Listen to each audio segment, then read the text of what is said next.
پیدائش سے ہزاروں سال قبل کا زمانہ، جب آسمانوں میں خدا کے ایک مقرب اور چہیتے بندے کی شہرت عام تھی، فرشتوں کو درس دینے والا استاد جسے اللہ نے بلند مقام بخشا تھا۔ لیکن ایسا کیا ہوا کہ اس نے خدا سے بغاوت کر دی اور دربار الہی سے دھتکار دیا گیا۔ حضرت آدم علیہ السلام کی پیدائش سے قبل آسمانوں پر دو قسم کے مخلوق رہتی تھی، ایک نوری اور دوسری ناری۔ نوری مخلوق نور سے پیدا کیے گئے تھے، جسے ملائکہ یا فرشتہ کہا جاتا ہے۔ یہ دن رات عبادت الہی میں مصروف رہا کرتے تھے، اور ان کے یہاں نہ عورتیں ہوتی تھی اور نہ ہی ان کی نسل چلتی تھی۔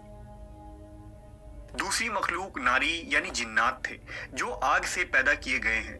ان کی عورتیں بھی ہوتی تھیں اور ان کی نسل بھی خوب پھیلتی تھی۔ خدا نے انہیں اپنی حمد و ستائش کرنے کے لیے بنایا تھا۔ یہ سب اللہ کے آسمانی لشکر تھے۔ وہ اس مقصد کے لیے بنائے گئے تاکہ اپنے خالق و مالک کو جانیں، اس سے شادمان ہوں، ہمیشہ تک اس کی خدمت اور عبادت کریں۔ ایک مسلمان کے ایمان بالغیب کا تقاضا ہے کہ وہ ان تمام مخلوقات کے بارے میں جو کچھ قرآن و حدیث سے ثابت ہے، اس پر بلا کسی کمی و بیشی اور شک کے ایمان لائے۔ انہی مخلوق میں ایک معزز ہستی عزازیل تھا۔ عزازیل کا مطلب ہے خدا کا عزیز۔ اسے اللہ نے دہکتے ہوئے آگ کے شعلوں سے پیدا کیا تھا۔ حضرت آدم علیہ السلام کی پیدائش سے 144,000 سال پہلے سموم جنات کی پیدائش ہوئی۔ یہ جنات کا بابائے آدم تھا۔ سموم جن کو زمین پر بھیج دیا گیا، جہاں 300 سال گزرنے کے بعد زمین پر اسے اپنی نسل کی جن مخالف ملی، جس سے اس نے شادی کر لی، اور وقت گزرنے کے ساتھ کثیر تعداد میں اس کی اولادیں ہوئیں۔ ابتدا میں تو یہ قوم جنات اللہ کے فرما بردار اور اطاعت گزار تھے، لیکن بہت جلد یہ سرکش اور نافرمان ہو گئے۔ جب ان کی بدعمالیوں کی حد پار ہو گئی تو کثیر تعداد میں جنات نے موت کا ذائقہ چکھا اور وہ مر گئے۔ اس دوران جو نیک جنات تھے وہ باقی بچ گئے اور ان کی نسل آگے بڑھی۔ انہی جناتوں میں ایک مشہور جنات جن چلیپا تھا۔ چلیپا کا چہرہ ببر شیر جیسا تھا۔ چلیپا نہایت ہی قد آور اور بہادر جن تھا۔ اس کی بیوی کا نام تبلیس تھا، جس کا چہرہ بھیڑیے کی مادہ کی طرح تھا۔ وہ اپنی شوہر کی طرح دلیر اور طاقتور جن تھی۔ اس کی تمام قوم پر اس نے اپنی دھاک بیٹھا رکھی تھی، اور قوم کا بچہ بچہ چلیپا کا احترام کیا کرتا تھا۔ ان کے یہاں ایک بچے کی پیدائش ہوئی جس کا نام عزازیل تھا۔ عزازیل میں اپنے ماں اور باپ دونوں کی خصوصیات شامل تھی، یعنی وہ نہایت ہی سرکش، مکار، بہادر اور طاقتور تھا۔ روایتوں کے مطابق قوم جنات کو دنیا میں بسایا گیا، اور یہ حضرت آدم کی پیدائش سے 50,000 سال قبل کا زمانہ تھا۔ بہت جلد یہ جنات سرکش ہو گئے اور خدا کے نافرمان بن گئے۔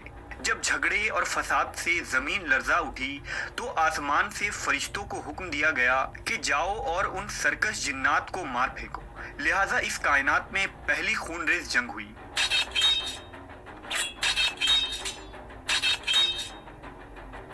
جس میں عزازیل کے ماں باپ یعنی چلیپا اور تبلیس نے بڑی بہادری سے جنگ کی، لیکن فرشتے ان پر غالب آ گئے۔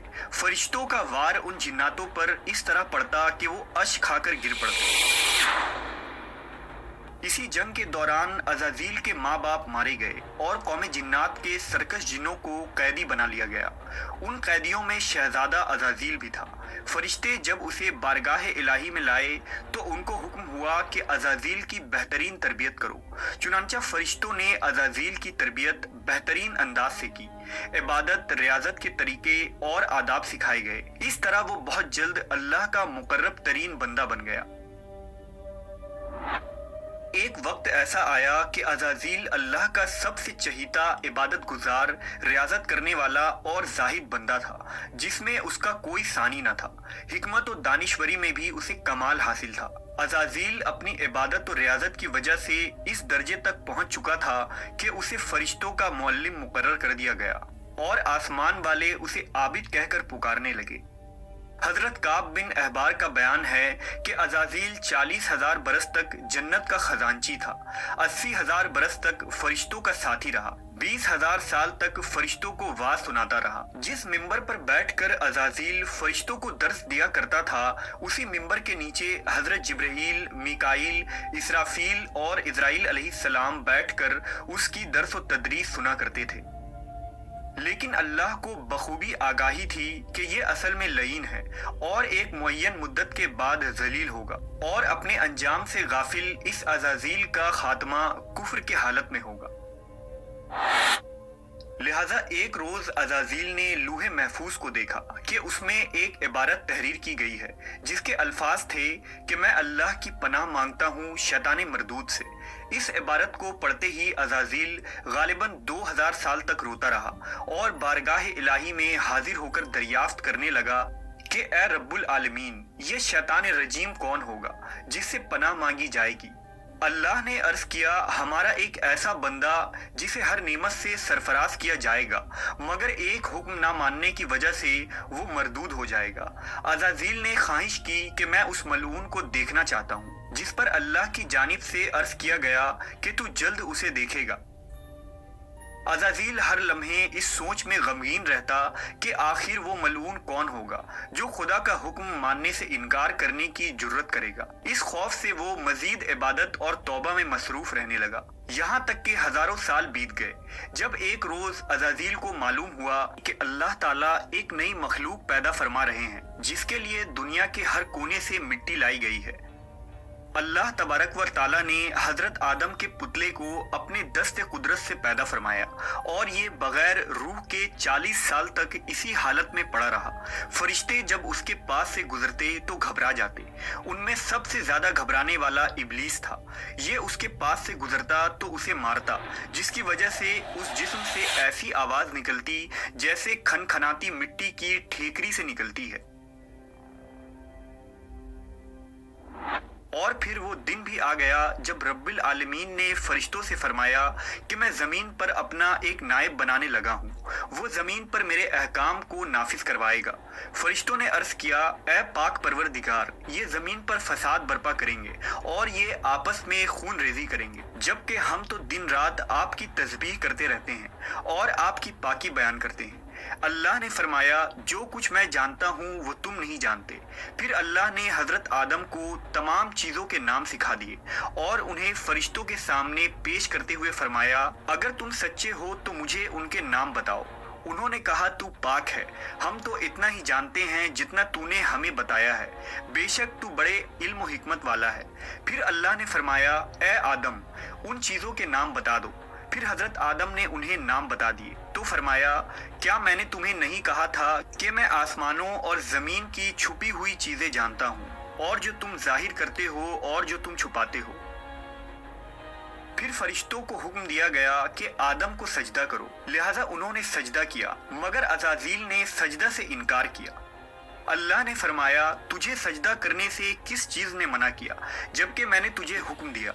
वो कहने लगा, मैं इससे बेहतर हूँ कि तूने मुझे आग से बनाया और इसे मिट्टी से बनाया है। मैं ऐसा नहीं कि इस इंसान को सजदा करूं जिसे तूने सड़े हुए खनखनाते गारे से पैदा किया है। अल्लाह ने फरमाया, अब तू यहाँ से निकल जा, क्योंकि तू मरदूद हो चुका है और क़यामत तक तुझ पर मेरी फटकार है। अज़ाज़ील ने कहा, ऐ मेरे रब, मुझे रोज़े महशर तक की मोहलत दे दे। फरमाया, जा, मैंने तुझे मुतय्यन वक्त के दिन तक मोहलत दे दी। उसने कहा, मुझे तेरी इज्जत की कसम, मैं उन सब को यकीनन बहकाऊंगा, उन पर हमला करूंगा, उनके आगे से भी और पीछे से भी, और उनके दाएं जानिब से भी और बाएं जानिब से भी, और आप उनमें से अक्सर को शुक्रगुजार नहीं पाएंगे। अल्लाह ने फरमाया, यहाँ से जलील व खार होकर निकल जा। उनमें से जो शख्स तेरा कहना मानेगा, मैं उन सब से जहन्नम को भर दूंगा। और यूं बारगाह खुदावंदी से धुतकारे जाने के बाद अज़ाज़ील इब्लीस बन गया। अपनी गुरूर, तकब्बुर और रौनक के बिना पर उसकी हजारों साल की इबादत और रियाजत ज़ाय हो गई और उसे अर्श से फर्श पर पटक दिया गया। इस्लाम के अलावा दूसरे मजहबी किताबों और अकीदों में भी इब्लीस या अज़ाज़ील का जिक्र मिलता है। यूनानी किताबों में इसे अपोलियन और किताब मुकद्दस में लूसीफर या सैटन कहा गया है। ज़माना कदीम से ही एक मुनफरिद मजहब और ग्रोह इस शैतान या लूसीफर की पूजा करते आ रहे हैं, जिनका मानना यह है कि खुदा से लूसीफर का बगावत करना बिल्कुल दुरुस्त था। वो अज़ाज़ील को एक अजीम कुव्वत करार देकर खुदा के मुखालिफ में खड़ा करते हैं और शैतान की इबादत करते हैं। इस मजहब के मानने वालों को सैटनिस्ट कहा जाता है। रिवायतों के मुताबिक इब्लीस की मौत का वक्त इसराफील के पहले और दूसरे सूर फूंकने के दरमियान का वक्त है, जब उसे दी गई मोहलत पूरी हो चुकी होगी और वो जलील खार हो जाएगा। कुरान मजीद के मुताबिक रोज़ हश्र खुदा के फैसले के बाद इब्लीस अपने पैरोकारों से ऐलान बरात करते हुए कहेगा कि तुम अपने गुनाहों के खुद जिम्मेदार हो। नेज़ वो कहेगा कि खुदा ने तुम्हें सच्चा वादा दिया था और मैंने जो वादा तुम्हें दिया था मैं उसकी मुखालफत करता हूँ। मुझे तुम पर किसी किस्म का कोई तसल्लुत हासिल नहीं था सिवाय इसके कि मैंने तुम्हें बुलाया और तुमने मेरी पुकार पर लब्बैक कहा।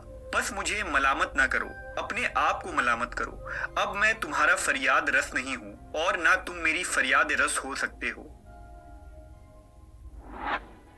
अज़ाज़ील का हजरत आदम अलैहिस्सलाम को सजदे से इनकार का जज्बा हसद था, जिसने उसे मजबूर किया कि मेरी जगह आदम को क्यों मिल गई। ये उसका जज्बा तकब्बुर और गुरूर था कि मैं सबसे आला हूँ।